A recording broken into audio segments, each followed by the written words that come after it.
What is up, my kings and queens and all in betweens? It's Andrew Velázquez with another episode of Mindful Artist Podcast. Thank you so much for coming back and returning. Just wanted to kindly remind you to please go to our stars and our reviews and give us those ratings. That way, someone else like yourself can see this show in their algorithms. And that song you just heard, Mi Corazón, written by myself, produced by Aaron McClendon, you can download wherever you stream your favorite music.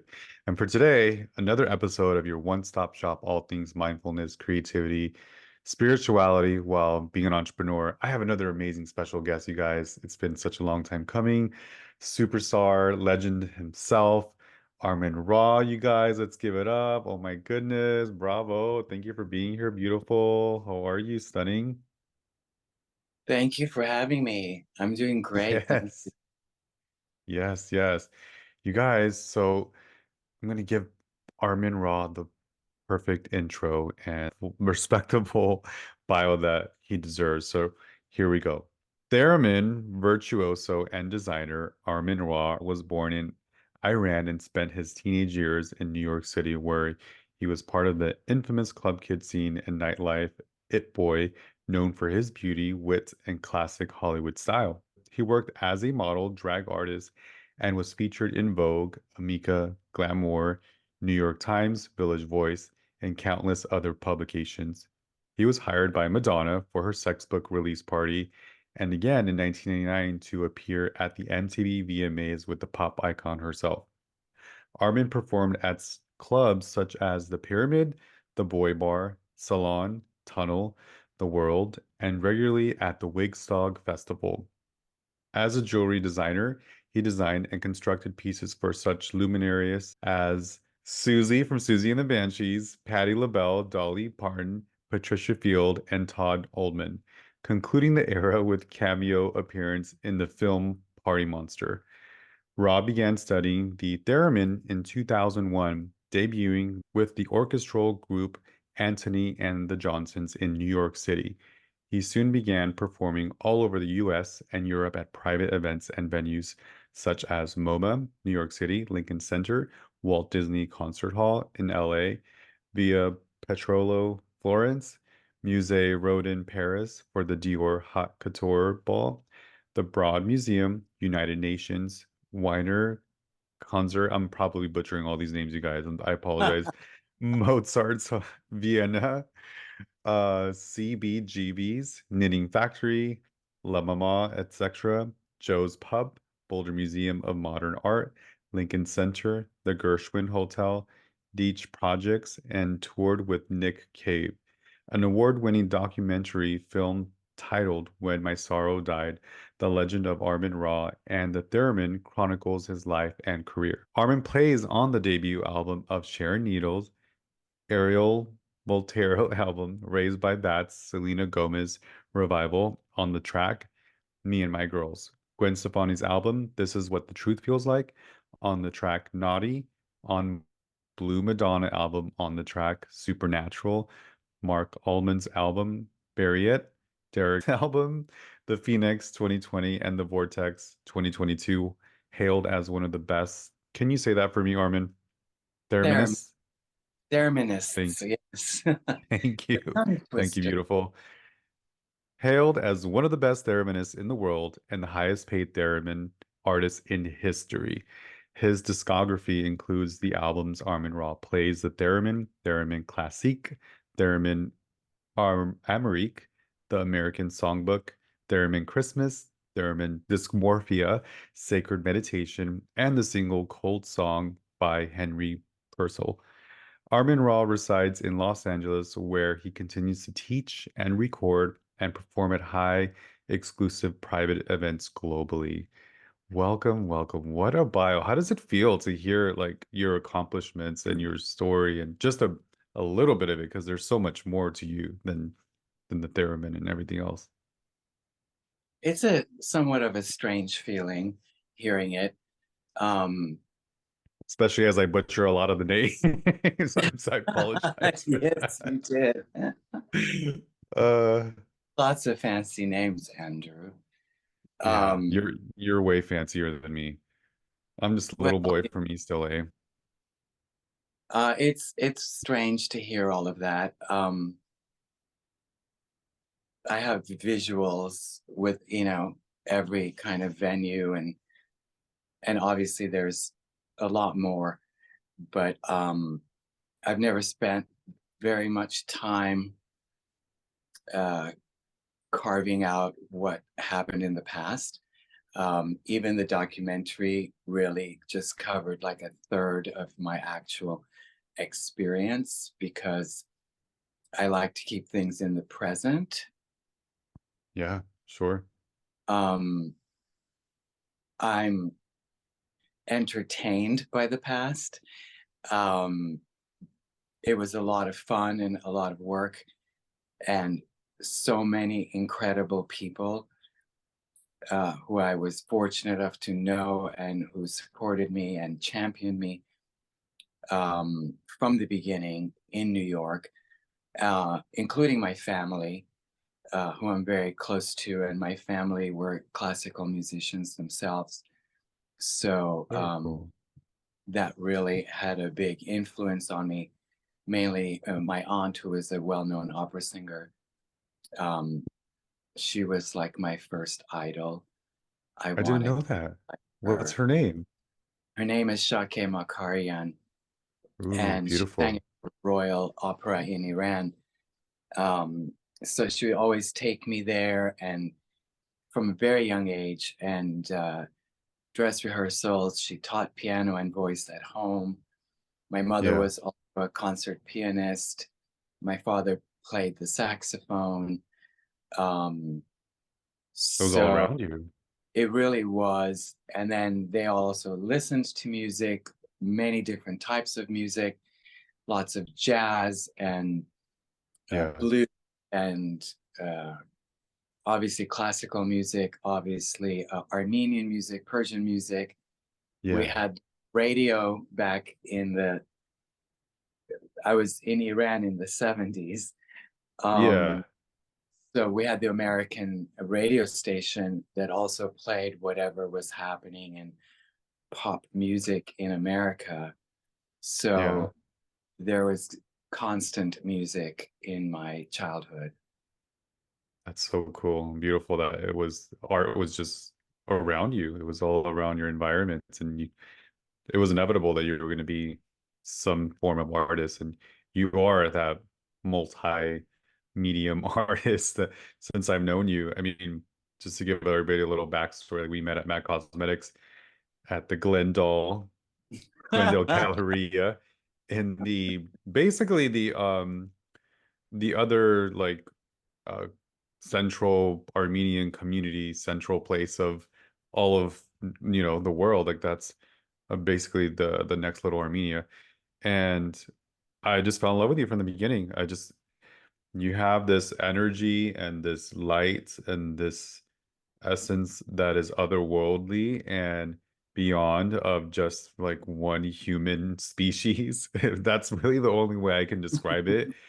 It's it's immortal, it's opulent, and it's very special. You know what I mean? Like, and I can tell that you were raised with a lot of support and a lot of love that, shaped you and, kind of made you who you are today. So I'm grateful that I met you and I was able to experience that in person and then experience your documentary and see that fruition and to have known you as like a colleague, as a friend, and you've always just been so kind to me and you're like that with everyone, so supportive, and no wonder you get the fan base that you have and the following and the support because you are that light. You know what I mean? You're like that reflection of just kindness, artistic, open-minded, and so it's very welcoming. And so I want to thank you for that because since I was a little twink and you're still a little twink,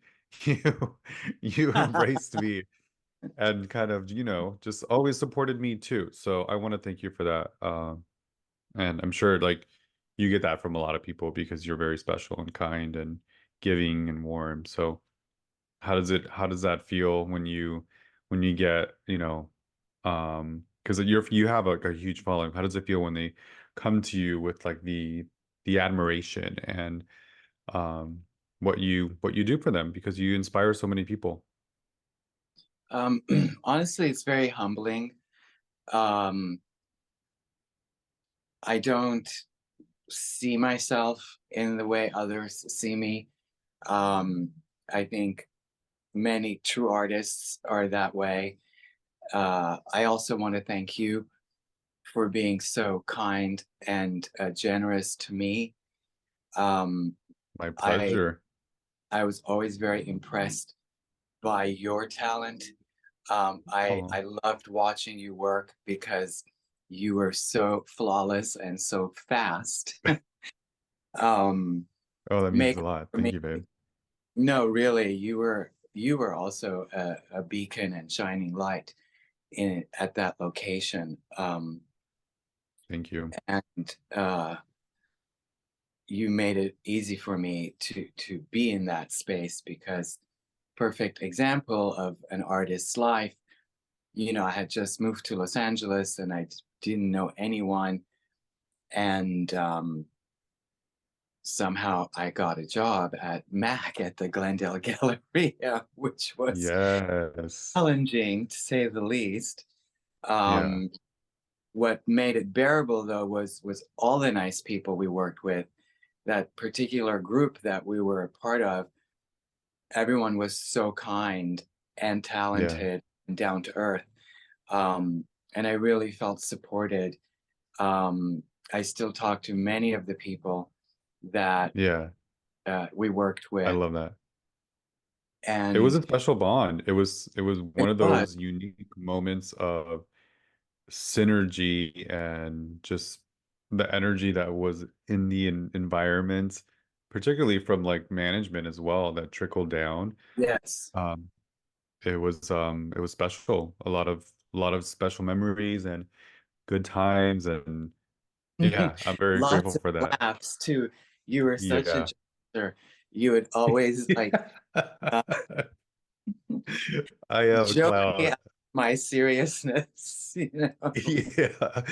Yeah, because it's like I can be serious too. I'm that like Capricorn, like always want to be like fucking in the box and straight and clean. But sometimes you just gotta laugh and just be stupid and just because this is our only life. Yes, we can take things very serious in our craft, but sometimes have fun. Like, who cares? Like, just be a nerd. And that's what I am. I'm a big nerd. I'm still a child inside. And I feel that you are that as well. You know what I mean? Like, Yes, very much so. I feel like I get younger as I get older. how the Um, fuck do you do it? What are you drinking? Can I no, I have meant some? internally. Both. Well, that's the secret. I think that's the secret. It's It's one of them, be absolutely. inside how you feel, and if you are full of love and happiness and joy, that's youth. That is forever immortal. Then naturally your outsides are gonna reflect how you feel on the inside. It goes the same for someone that is suffering from depression or darkness. Like that's how they're gonna perceive like their image. So can we talk a little bit about baby Armin and like Oh were you dear. always artistic? Whatever you want to I share. Just like was. yeah, tell us like Baby Armin oh, was a mood. uh-oh. Tell us the I was a moods. very, very serious child. Yeah. Um, you know, sometimes they say it's past life karmic consciousness where Hmm. everything wasn't erased. So um, I wasn't like other children, needless to say. I also didn't like being around children. Um, Your I was, frequency was different.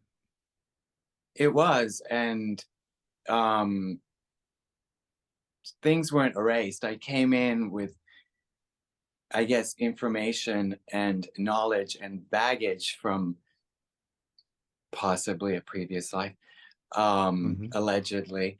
And so I was quite serious and always creative. I was always making something. I was obsessed with jewelry uh, and music. Um, Pretty much everything I'm doing now, I was in some ways doing as a child. Isn't that So cool? Have you ever really thought about that? Has that ever really like soaked in and settled that you're yes, doing what you love? it has, because through my very long life, It's not that long. It's wisdom and well, experience. it That's is what it what it is. is, I've been through a lot. It Yeah. wasn't all uh, fabulous. Right. So also having been in the theater community in New York, and then many years doing drag, um, and like this whole idea of reinvention, which is Yeah. very, very prevalent. Um, I came to the conclusion, or received the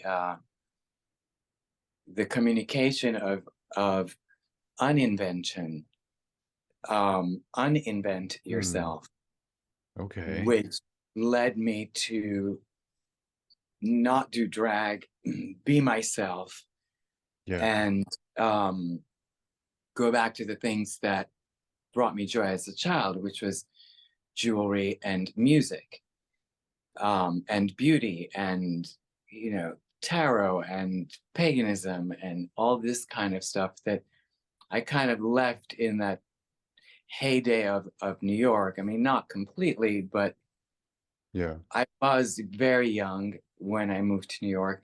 The scene was so exciting. Um, Yeah. and it's not like I changed myself, but it was a whirlwind. And I was also escaping, uh, you know, school trauma and things like Sure. that. Hmm. Um, and everyone who moves to New York, especially then, especially if you're unusual type of person, there's this Yeah. freedom that New York offers, and a community and a tribe Yeah. that I was, again, very lucky to go right into. So it was a lot of fun, but it was also distracting. I didn't really Yeah. want to do that much because I felt totally free for the first time in my life. Okay. So I was really concerned about having fun Yeah. and kind of going wild. Yeah. Yeah. Because you finally felt you were part of, like you said, a tribe and a community that was like-minded like yourself and accepted all the different qualities and the self-expression. And how liberating is that? You know what I mean? To be around other people that are just as expressive and artistic and just fucking balls out, just go. I mean, to have been a Yeah. fly on that wall, I would Oh, have, goodness. that would have been so Well, cool. I'm really glad we didn't have social media then. A lot of people There's a from that reason, I time think. say that, because we were Yeah. truly free, and we were living for ourselves and each other, Hmm. and Hmm. You had no distractions. not for publicity, not to advertise ourselves. um Yeah. Really, like, cameras weren't even allowed in nightclubs back then, Right. generally, unless there were photographers hired by the club, or if we had photo Hmm. shoots. And thankfully there are documentations of that time. Hmm. um there are photographs, there are the archives of Nelson Sullivan, who was an incredible videographer and a dear friend. Yeah. He only lived until 1989, but without him we Yeah. would have really no video documentation of anything that happened at that time.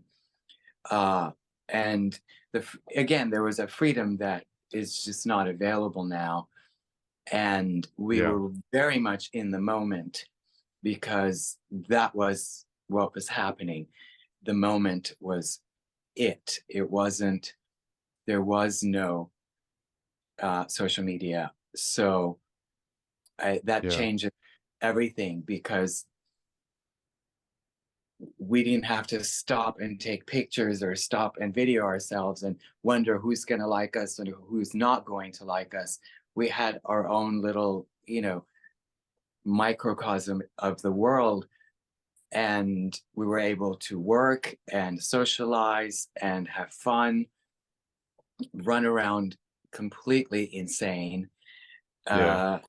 and Also create the worlds that you have always dreamed of on a regular basis. Like talk about taking a theme and making it a world on the regular. Like every weekend was a different world that you get to it explore. was Yeah. the clubs that we worked at, they would change the decor all the time. There were different rooms with different DJs, different vibes, different kinds of people, and to be paid just to show Be up. fabulous. Yeah. Yeah, that was fantastic. I mean that You're the we original influencer. well, in a way. I mean, I saw it more as we were paid decor. They just paid us to decorate the club. So You the fancy people who were Christmas tree. totally, because the people who were paying to come into these clubs then would have the fantasy that they're hanging out with us. Yeah. Meanwhile, they didn't know we were getting paid to be there. So Yeah. that was great because we were able to work several nights a week at different That's so clubs dope. with our friends, and again, just show up. I mean, obviously you had to have a look and a presence Hmm. uh, Hmm. to have that opportunity. And again, I'm grateful that I was accepted and recognized. Yeah. Besides that, there was just the people around, especially the older generation, uh, embracing me, gave me a kind of validation that I never had from the outside world. I had that from my family, and I'm very fortunate. But to have validation from people that you look up to and admire Yeah. uh, was very important in like really building my self-esteem as a person and as a creative.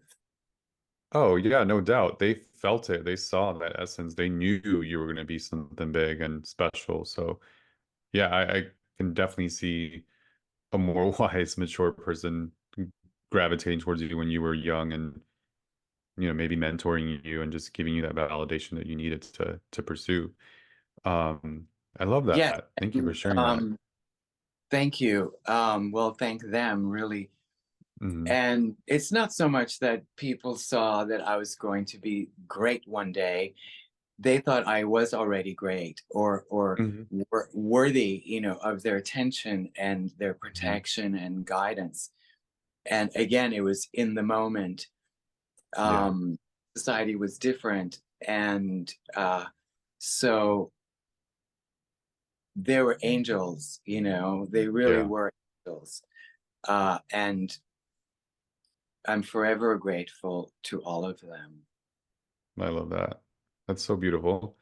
That's cool. I mean, I'm sure some of the ones that have, are no longer with us are still with you. I'm sure that they have been guiding you spiritually in some form to give you, stronger intuition and just help you through your journey because you've experienced a lot. You have done so much, not Yeah. only on your amazing portfolio and your bio, but just like as a human being, like you have experienced so much.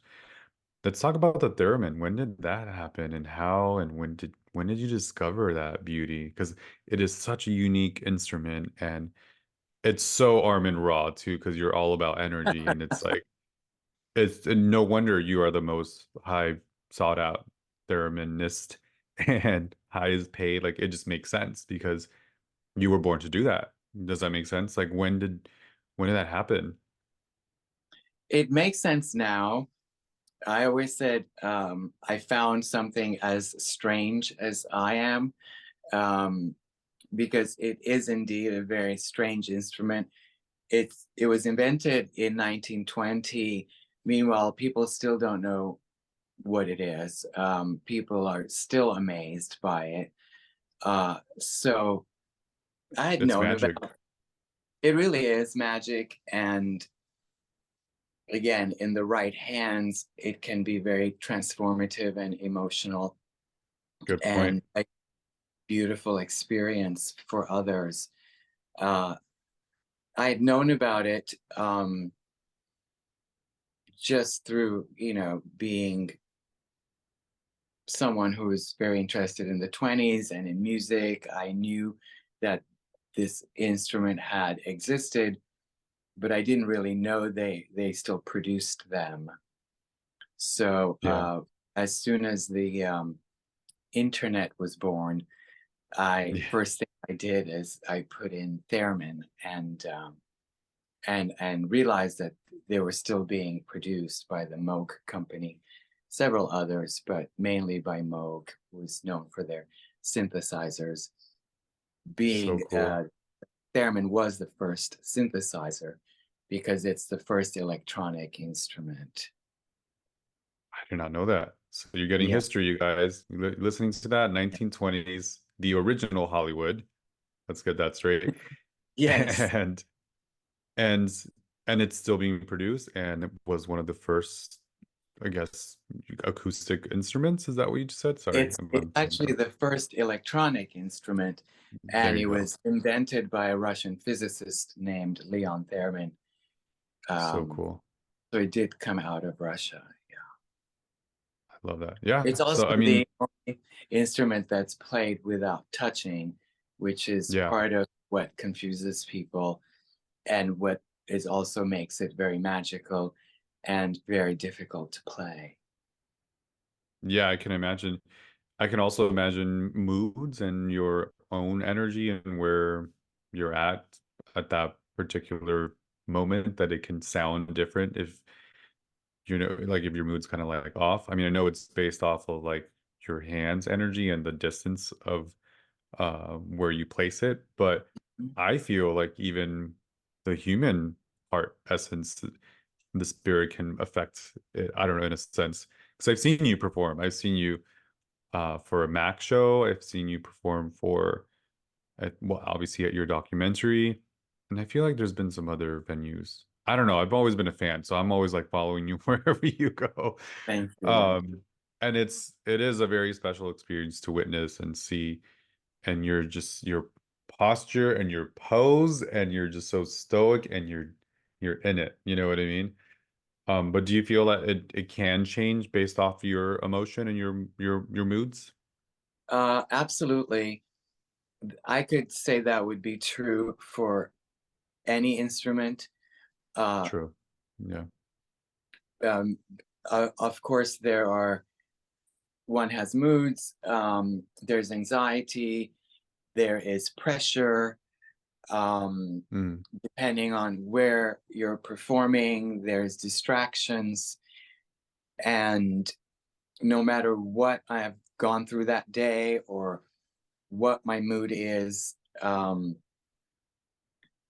there's always this moment of silence and kind of dropping everything before I start playing.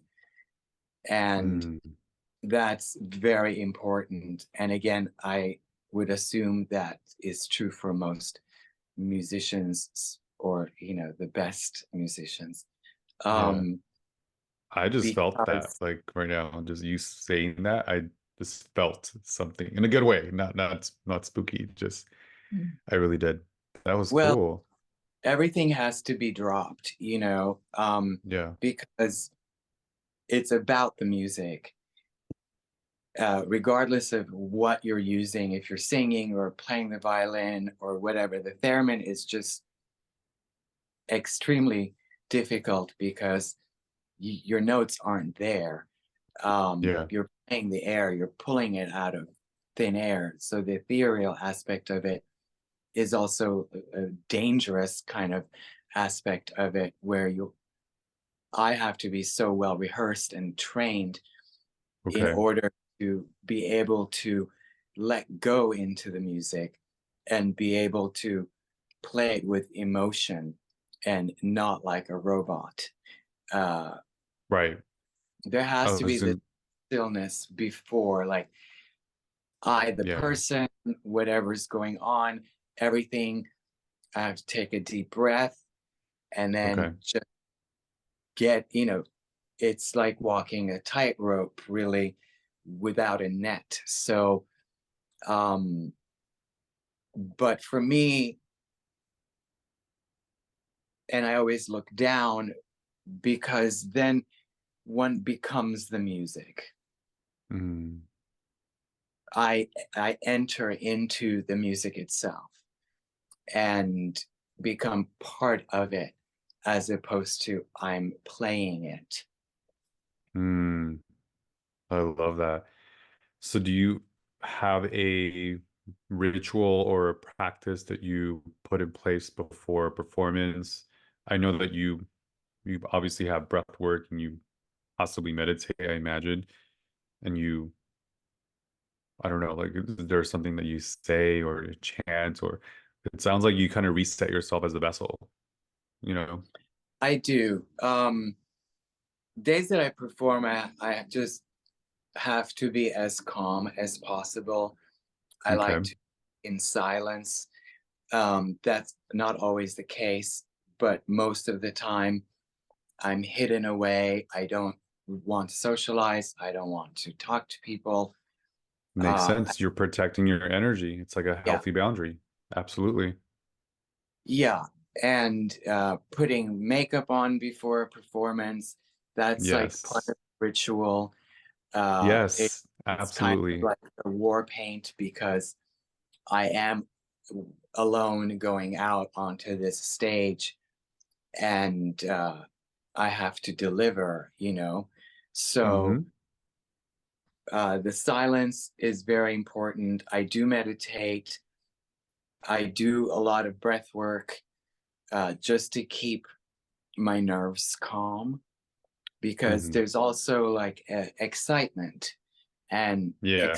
excitement and anxiety are sisters, Hmm. A little bit. Yeah. They there's a work together buzz with sometimes. both of them. Uh, so just being very calm and Hmm. quiet is important for me. And so even times where I've had a lot of anxiety and or fear, as soon as I'm on the stage, it really starts to dissipate. And Wow. there is like another kind of aspect to the self that I can pull up. And Mm. that's like Armen Ra, this thing, Yeah. that is otherworldly, Yeah. that isn't anxious, that, knows exactly what he's going to do. It's a power, it's like an inner power or maybe an outer power that Hmm. I can kind of summon. And then again, it's courage as well, it stops before I walk onto the stage. And Incredible. then right before I play, I have the one deep breath where I let go of everything. Wow. I got chills. That was beautiful. That's so cool. Thank you for sharing that. Oh my goodness. I was going to ask if you could share any tips or advice for aspiring entrepreneurs looking to incorporate more creativity and spirituality into their work. Well, I would say mainly listen to your inner voice and Mhm. your instinct. When I started this, it was really, it still is one of the, if not the strangest instrument to play. A lot of people told me it would be impossible, it would be too difficult, I could never really have a career. And certainly the career has had its ups and downs, like many artists. And, Sure. but really you have to believe in yourself. And I know this is a cliche, but also just doing the work, whatever it is, if it's Hmm. painting, if it's makeup, if it's music, Hmm. uh, any kind of artistic expression, just shut up and do the work. Period.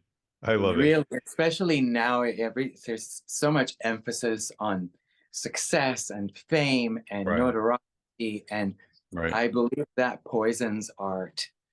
Um, Hmm. Well said. and, and it poisoned me at a certain points in my career too, where I felt like I wasn't advanced enough, or things weren't happening the way I wanted them to, and one can lose the beauty of the art, Mm. especially if someone is talented or gifted with any kind of skill. That itself is a gift.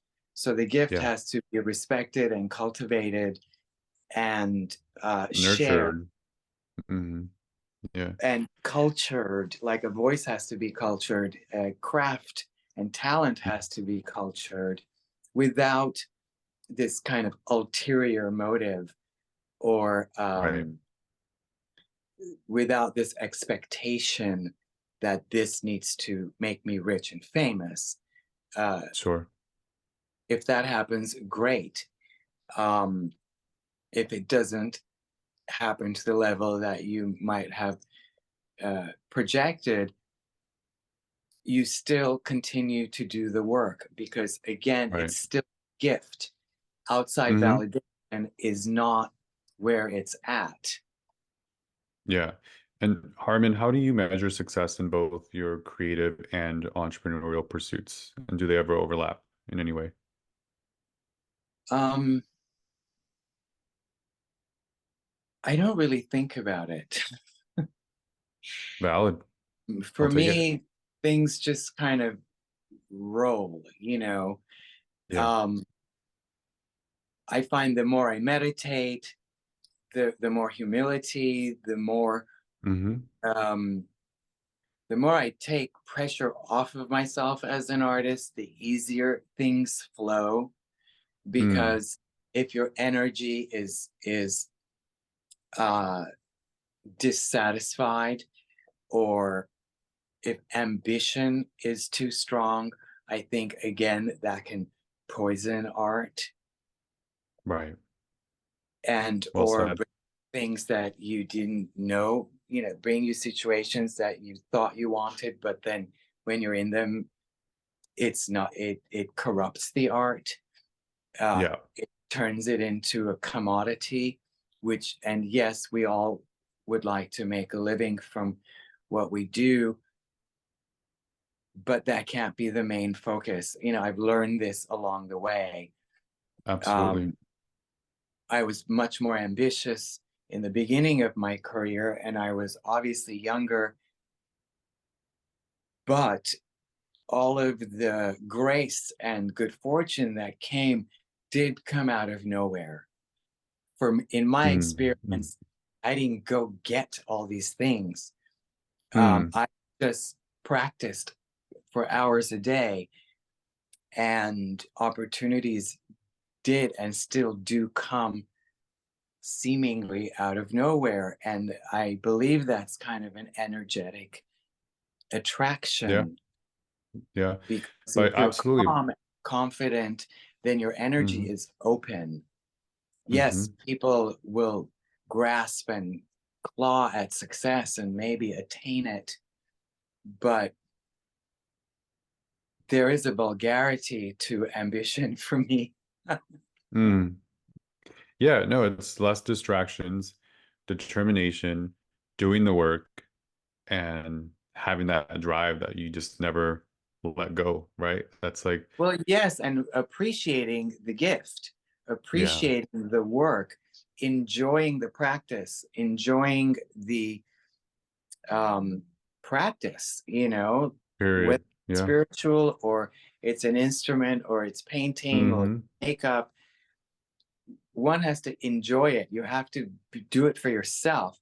when I'm Yeah. practicing, it's not just this mechanical, I have to practice. I'm loving everything that I'm playing. Mm-hmm. And I'm still amazed that I can create this beauty out of nowhere. Yeah. And I had to come back to that realization Yeah. after I love many that. years. Uh, Sure.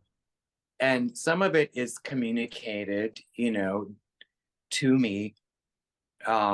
And some of it I've learned by seeing other artists and seeing their experience, and how the gift can be disregarded and disrespected.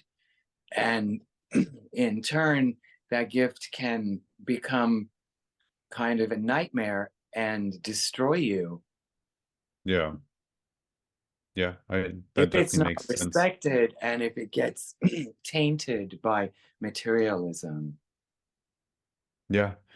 No, it's exactly of the comparison of living through ego and through soul. And if you're having a balance, because obviously the human essence will not exist without the ego, but Right. you're living through soul, then naturally when you have joy in the things that you do, especially for your craft that turns into your career, it's just gonna be it's just gonna make more sense. It's just gonna be like a full circle moment. But it's that inner youth that you touched on earlier, like going Yeah. back to that innocence of, just be and truly having joy in what you're practicing and respecting it and not taking it for granted, then everything else will fall into place, at that point. Also, it's the joy that a child has Yeah. when they figure something out, or if they're doing something that they love.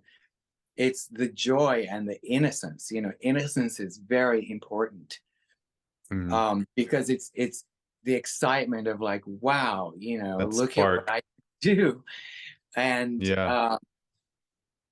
my innocence is something that I've protected my whole life, regardless of what sordid situations I've had in my life. Yeah. you know Regardless of the experiences and scandals, which Mhm. again, fabulous and fun, and I would never uh, trade them in for It's anything. part of the journey. Yeah. It is absolutely. However, and I wasn't always consciously doing this, but looking back, I've maintained my innocence. And the older I get, the more obvious it is to me that the innocence and purity and kind of humility and wonderment of this existence is very important, because again, Yeah. that's the energy you are projecting, and more opportunities and more like-minded people are attracted to, and situations are attracted to that vibration. I agree. I agree 100%. At this point, our listeners, or if you're watching on the YouTube, they have had a little sample that I'm going to sneak in of your fantastic work.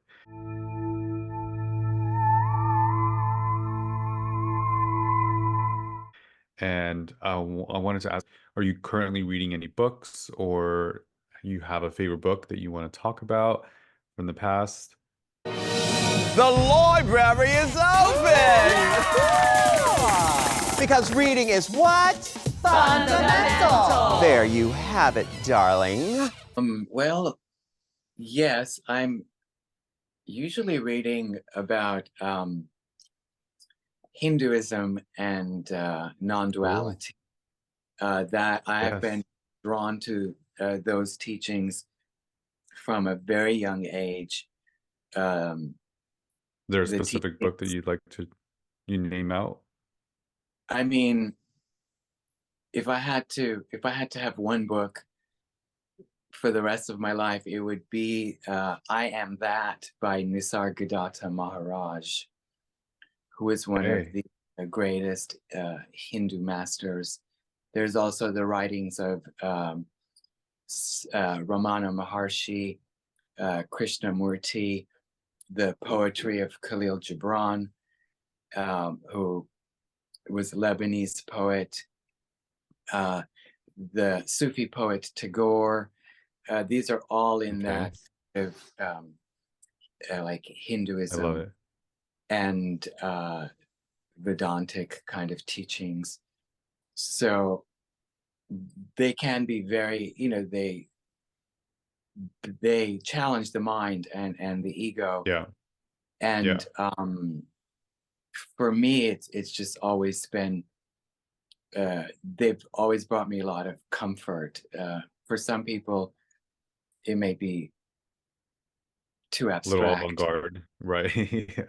I'm here but for it. I love that kind of literature. It's something me to stretch the too. mind. Yeah, it's Well, it I'm really calms me. You know, these things always brought like a calm and peace to me, mm-hmm, even mm-hmm. when I was younger and didn't grasp all of it, because there's intellectual knowledge and then experiential knowledge, and it took a lifetime for me to be able to have experiential knowledge. And again, that took practice as well, Absolutely. meditation and changing one's kind of thought mechanism, Yeah. you know, eradicating negative patterns. These things also take practice. For me anyway, some people are just bam, you know, enlightened immediately, and but that is rare.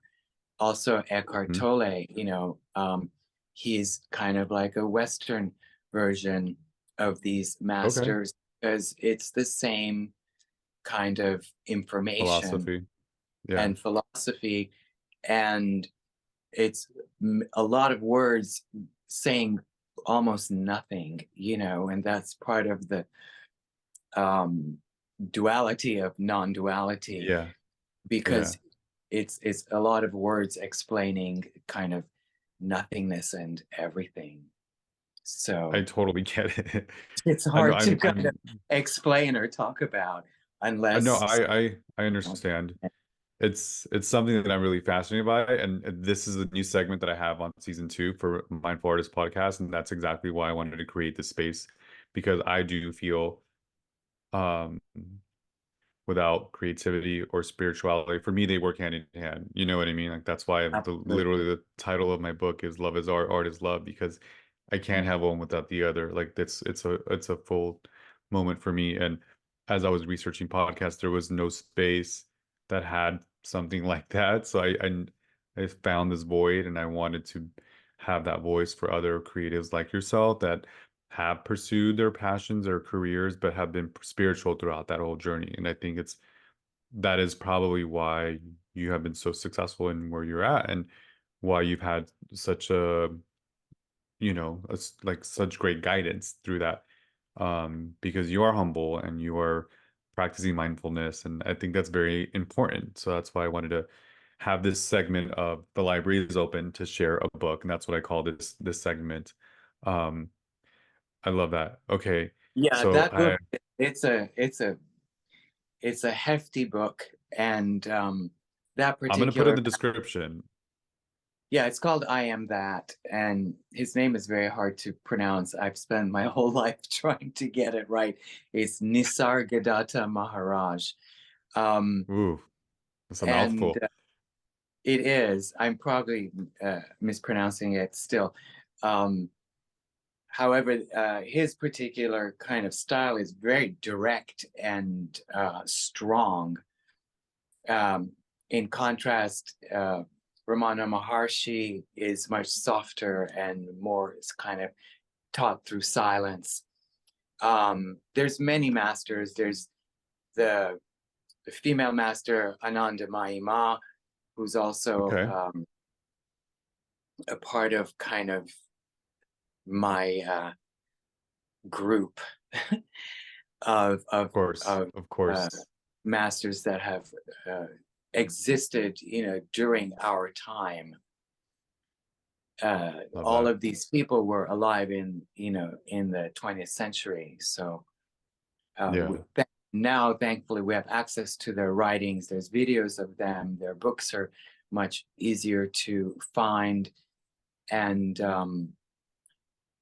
again, if that is too much, people like Eckhart Tolle are a perfect kind of mirror and continuation of mindfulness, and also Buddhism, also Zen. Mm-hmm. It's all in Mm-hmm. that umbrella of transcending, you know, Yeah. oneself to a higher I love vibration.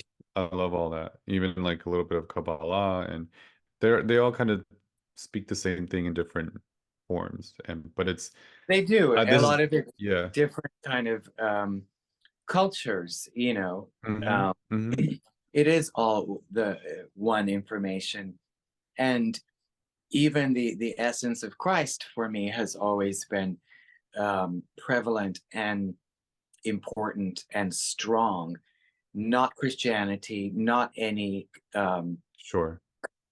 of a religion, but the essence of Christ, who could be Krishna, who could be, you know, any of Mm-hmm. these masters, and for me is one of the great masters that Yeah. Yeah. materialized, you know, for us to. I like to say that I'm a forever student of the University of Mother Nature, and I respect my surroundings and planets and energy and water and elements and animals, and that's my religion, really. Like I practice that and Mhm. meditate that, and um grateful for it regularly, and I don't take it for granted. Like I know it's a very special thing that we're all one, we're all connected at the end of the day. Like I It think is. of I mean, it's miraculous to be here on this earth, mhm, and to have the capacities that we have, you know, and the evolutionary kind of um, happenings that yeah. enable I mean, how us. how we're able to share this in our stories now, and Totally, totally. on a virtual online media innovative way. Like it's just crazy that like could happen. But again, even grateful for that too. Me Um, too. I've technology is fantastic because technology is also has enabled us to again find this information and go back to our root selves, and that uninvention that I spoke about of taking yeah, away all the added on and socially kind of um, added baggage, and yeah. find our innocence and our connection to the divine. I think it's important for more channels of this capacity to grow, for more virtual connection, and maybe even have a digital renaissance of spirituality and creatives engaging with each other and making a difference in the world. If Because there is so much bad and negativity out there, but if there could be, and this is why I want this space, so there could be more people just having these dialogues and practicing this and sharing with others that they know it's going to resonate with. I mean, how much better is this world going to be? You know what I mean? Like that could go viral. Like that would be, I mean, I Well, know it's I'm like, happening already. It's happening right now. yeah, you're right. You're right. I love you. I wish I could talk to you forever. I mean, we can, but this show's only an hour, and I have another segment that I'm sad because it's going to be the wrapping up Mindful Artist Rapid Cues, and that means that we're coming in towards the end. But this is a segment where it's just kind of like rapid questions wherever you are at. Don't think about it too much, just intuitively answer these three questions. So I have question number one for wrapping up Mindful Artist Rapid Cues, and that is Armen Ra, who is your hero and why?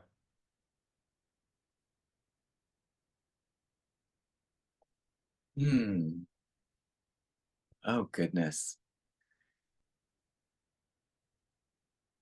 First thing that comes to mind is Maria Callas. She Yes. was, I was very aware of her as a child because of the opera family. She's my hero because she was elegant, she was considerate, she was fierce, and she became the best of her craft. I love that. You just kind of described you, by the way. So I see why she's heroic. Well, Good answer. I don't dare. I am in the shadow of her. I will say that you are all those things to me. You're a hero. All right, wrapping up my four artist rapid cues. Question number 2. What is your favorite music album of all time? Well, this will be out of left field. My favorite music album of all time is Nina Hagen's Nun Sex Monk Rock. Whoa, that is a left field. Cool. How would you describe that for someone that has never heard that genre? Oh my goodness, complete insanity. Um, I mean, I could go on about classical music. There's Mozart's Requiem, there's, Yeah. endless operas and classical pieces. But that was the first album that first non-classical album that I bought as a very young child. Yeah. And it just changed my life. It's very, very strange, and Yeah. it's still very obscure. Even Nina Hagen is obscure. I don't know why, because she did invent everything. But that is my favorite album. Cannot lie. I love it. So cool. I knew you were going to say something pretty rad, and you did. You did not disappoint. Oh, I All right, don't get a Armin. chance to talk about her very much because it's always about classical music, but it's called Nun Sex Right. Monk Rock. It's incredible. Oh, we're gonna put that in the description. Don't you Oh, worry. thank you. Wrapping up my four artist rapid cues, Armen Ra. Question number 3. Final question. What is your favorite quote?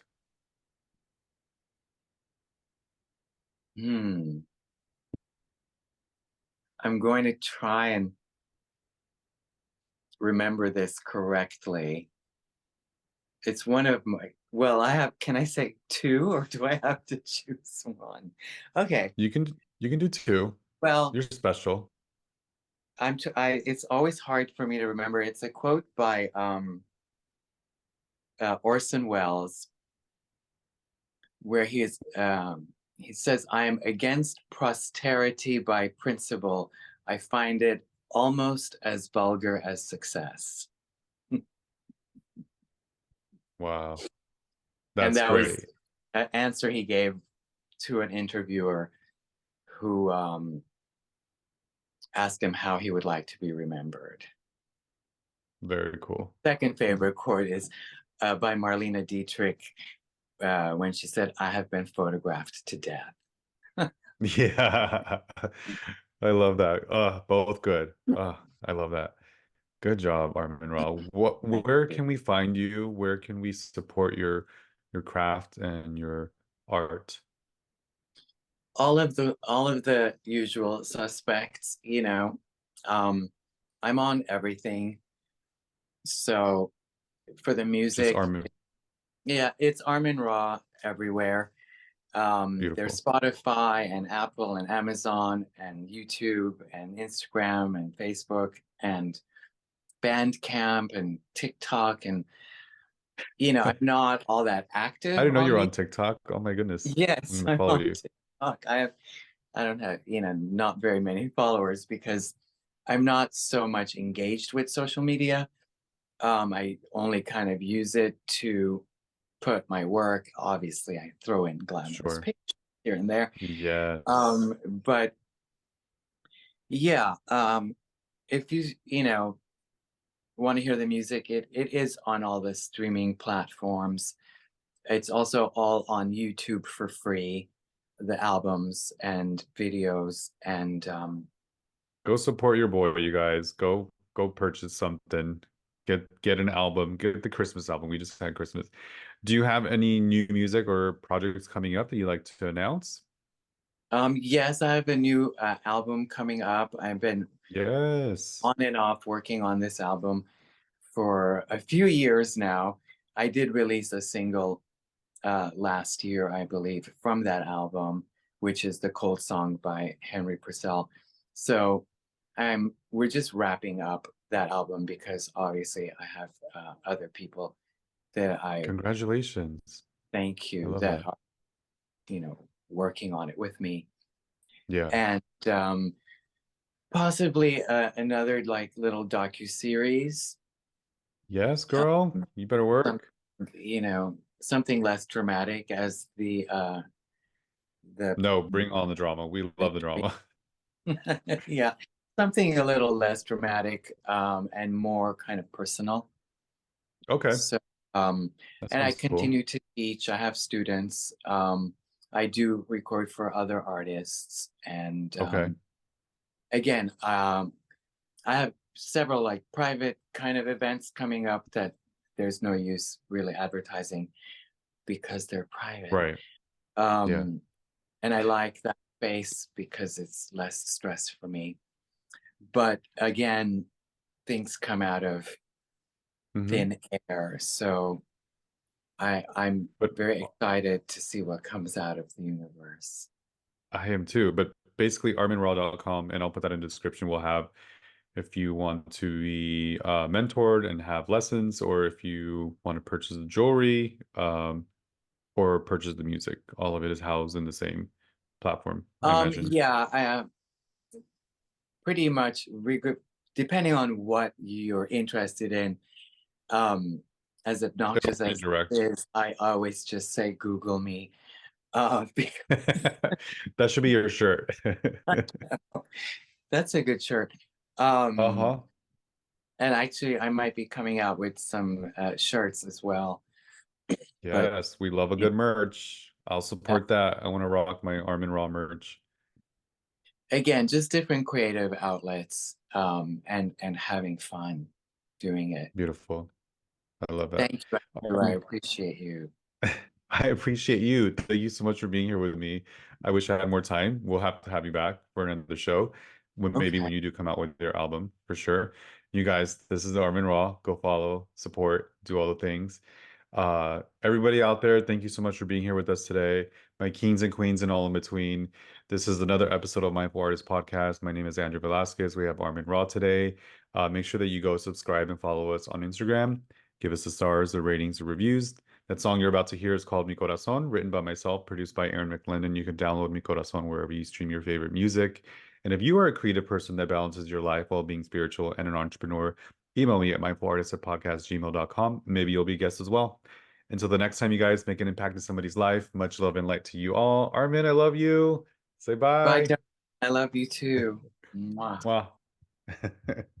Can't forget to kiss.